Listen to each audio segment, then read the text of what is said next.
సమయానికి గురువుగారి వచనామృతధార వినటానికి ఎక్కువ సమయం ఉండాలని మిగతా స్పీచ్లన్నీ అసలు 1 minute కన్నా కట్ చేస్తున్నాము.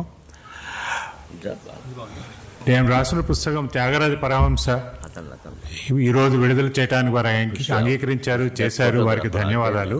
ఈ పుస్తకం ప్రతులు కిందన గ్రౌండ్ ఫ్లోర్లో వచ్చిన వారందరికీ ఫ్యామిలీకి ఒకటి చొప్పున ఫ్రీగానే ఇస్తున్నాము. ఇది కొనుక్కునే పుస్తకం కాదు. కావలసిన వాళ్ళు అడ్రస్లు రాస్తే వాళ్ళకి పంపిస్తాం. గురువు గారి పరిచయం కూడా ఒకే నిమిషంలో చేయమని అడిగారు. వీరు 2 మాటలు అనుకున్నాను. మొదటిది ఎరుక. ఎరుక అంటే అమ్మవారికి మాత్రమే 9 ఆవరణలు ఉంటాయి. మామూలు మనుషులు మన వాళ్ళకి 3 ఆవరణలు ఉంటాయి. ఆది భౌతికము, ఆధ్యాత్మికము, ఆది దైవకము. ఈ 3 ఆవరణలు. మనలో 199 మందికి మొదటి ఆవరణ ఆది భౌతికం, అదొక్కటే తెలుసును. పుణ్య పురుషులకి ఆధ్యాత్మికం తెలుస్తుంది. అందులో 1,000,000కి ఆది దైవకం కూడా తెలుస్తుంది. ఈ 3 తెలిసిన వారు ఎరుక గలవారు అంటారు. అది ఎరుక అంటే. ఎరుక ఎలా కలుగుతుంది? భగవంతుని స్ఫూర్తి వల్లైనా కావాలి, లేకపోతే గురువులు ఉపదేశం వల్లైనా కావాలి. వేరే మార్గం లేదు ఎరుక కలగటానికి. మరి గరికపాటి వారి ఇంట్రొడక్షన్ ఎలాగా అంటే, 2వ మాట నేను అనుకున్నది గరిక. ఇది మామూలు గరిక కాదండి. రామాయణంలో రామవాలి సంపర్కం వల్ల పునీతులైన వారు అహల్య, శబరి, గుహుడు, కబంధుడు, ఇంకెంతమందో, హనుమంతుడు.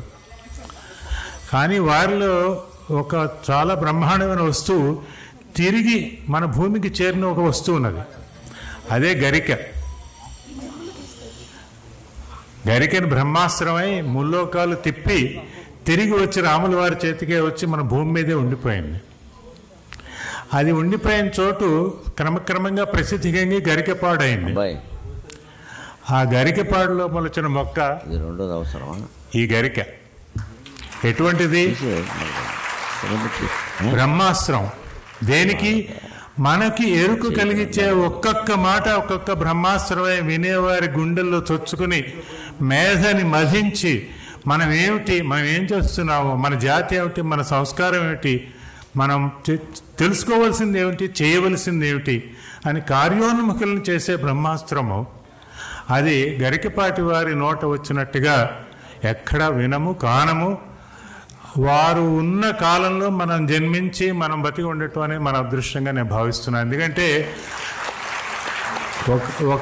కొన్ని దశాబ్దాలకి, కొన్ని శతాబ్దాలకి ఒకళ్ళు వస్తూ ఉంటారు. మన తెలుగువారికి మాత్రం ఈయన ప్రపంచానికి వివేకానందుడు ఎలాగో తెలుగువారికి గరికపాటి వారు అలాగే నేను పూర్తిగా నమ్ముతున్నాను. ఇంక మీద వినవలసింది వారినే. వచ్చినందుకు ధన్యవాదాలు. Please subscribe, share AK Telugu Media. Ashok కంటే సార్, జై హింద్.